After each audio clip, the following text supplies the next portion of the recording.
Hey everyone, welcome to episode 2. In this video, I will be reviewing the 17-inch iMac G4, also known as the desk lamp iMac. I'll go over its history, the refurbishing process, more on that later, and then fire it up to show you around. By the way, in some of my videos, you'll either see me disassembling equipment or I'll already show it to you disassembled. If you're not comfortable doing that yourself, then please don't. These videos are not specific guides, even if they may appear to be. They're just for entertainment and some basic knowledge. I take absolutely no responsibility if anything happens to you or your equipment. This particular iMac, model M8935LL/A, came out on February 4th, 2003 and retailed for around $1,800, which would be around $2,500 today adjusting for inflation. This is not Apple's first desk lamp model, though at the time it was the highest end iMac available and would be the second from last in this series.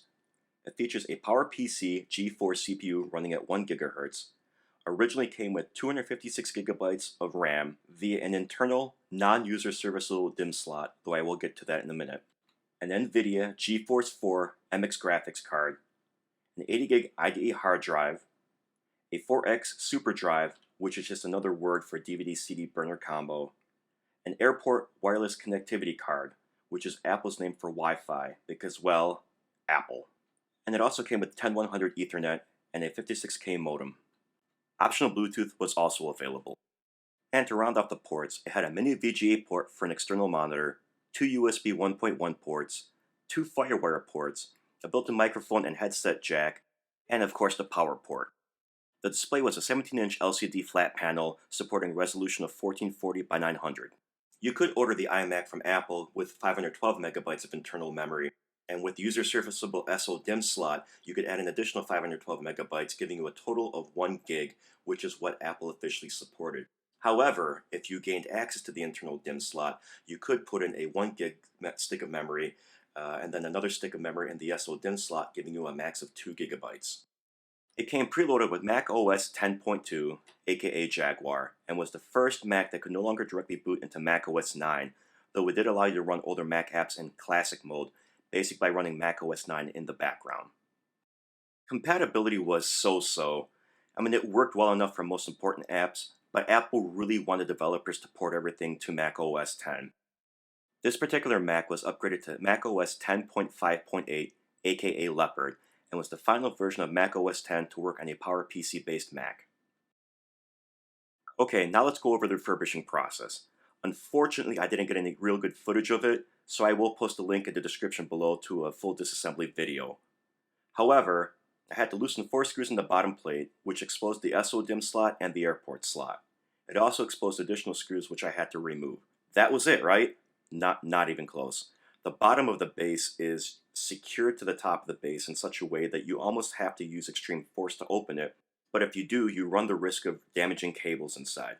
So you kind of have to wiggle it from side to side until it actually loosens up. Once I got that loosened up enough to unplug all the cables, I could remove the rest of the bottom of the base, and then expose the internal motherboard, hard drive, super drive, and other components. So I plan on doing the following things. Clean out any dust. Inspect the motherboard and related components to make sure there's no exploded caps, broken traces, leaking batteries, etc. Take out the fan, clean it up, and spray some silicone spray into the motor to try to quiet it down a little bit. And then finally, swap out the original hard drive for either a newer IDE drive or a compact flash card using a compact flash to IDE adapter. Upgrading components is a mixed bag. To upgrade the RAM, you basically remove the bottom plate, exposing a single SO DIMM slot.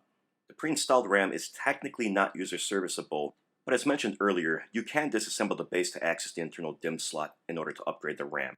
So it seems this particular iMac was upgraded to 768 megabytes of RAM via the user serviceable SO DIMM slot, though I may upgrade it to the full 2 gigs at a later date.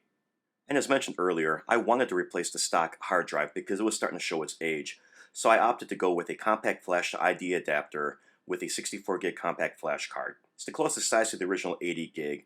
Yeah, it's a little smaller, but I don't plan on loading up with a bunch of software. In the future, I may increase the size, but for now, it'll suffice. Oh yeah, and it turns out that the super drive did not work at all, so I replaced it with a spare DVD drive that I had laying around. Although in the future, I may replace that with another compact flash to IDE adapter and just load up a bunch of ISO images on the compact flash card. I may also go with an IDE to SD card adapter. We'll see. Oh, and I almost forgot. I did replace the internal battery just to be on the safe side, even though it tested out okay. I didn't want to take any chances of it leaking and damaging traces. So with all that done, I put it back together, cleaned it up as best as I could, and tested it again. It didn't work. Now I know I did a test before reassembling it, and everything was fine, so I don't know what happened. I was getting an error on boot, and it was just a generic error, something along the lines of a hardware issue. After taking it all back apart again and digging around, it turns out it was the airport card. So I removed it and everything worked fine. Now, the odd thing about that is that the airport card worked when I first tested it after bringing it home, so I'm not sure what happened. Maybe something got shorted out, maybe it was just on its way out anyway. I don't know. I may replace it in the future, but for now I can just plug it into Ethernet to access the internet. I have this mantra: if it's a portable device, it should be wireless. If it's not, just wire it. Now I should mention that it did not come with the original keyboard, only a third-party one, and no mouse whatsoever. So I went on to eBay to try to find the original.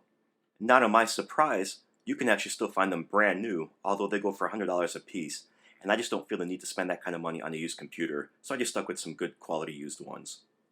I did have to take the keyboard apart because it looked like someone had spilled coffee or some cola or something like that, and because of the fact that the base of the keyboard is clear, you could see everything. But once it got its full cleaning, I put it back together, and everything seems to work except for the eject key, although I have no idea if it worked even beforehand.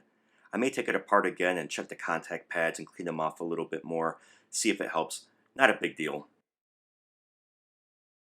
So here it is. You'll no doubt see why they call it the desk lamp model, as it kind of looks like one. Another unique feature about this is the arm connecting the monitor to the base. It can also be used as a handle. Yeah, Apple considered this to be a feature because apparently you're going to want to drag this thing from room to room. But in all seriousness, this is a good looking computer even by today's standards. It's unique, and it was one of a kind at its time. Even now, there's nothing out there that quite looks like this. It wasn't a beige or gray box like its contemporaries of the time. It's a work of art. That's why I'm really glad to have it in my slowly expanding collection of retro and vintage computers. Sure, it's not quite as old as the Commodore 64 or even the original Apple Macintosh, but it's still part of computing history. You might not realize it, but other computer companies do pay attention to Apple's designs and will either try to emulate them or at least take some of them into consideration when designing their own stuff. But in this case, no one really had anything close to it. Okay, that's all for now. As mentioned earlier, I may revisit this in the future if and when I decide to upgrade the RAM or do more modifications to it. You may have also noticed that there's a soft orange glow coming from the base. That's because of the CF to IDE adapter. There's a little LED light in there that, turns on to let you know that there's power. And I thought I had it completely covered up, but apparently not. Maybe the piece of tape fell off of it, I'm not sure. But at that time, I'll make sure to try to cover it up really good so it doesn't shine through anymore. Hit like if you liked the video, and also feel free to subscribe and maybe even leave a comment or two. If you didn't like it, tap the thumbs down, but please leave a comment mentioning why you didn't like it so I can try to make improvements to videos in the future. Thanks all, and I'll catch you later.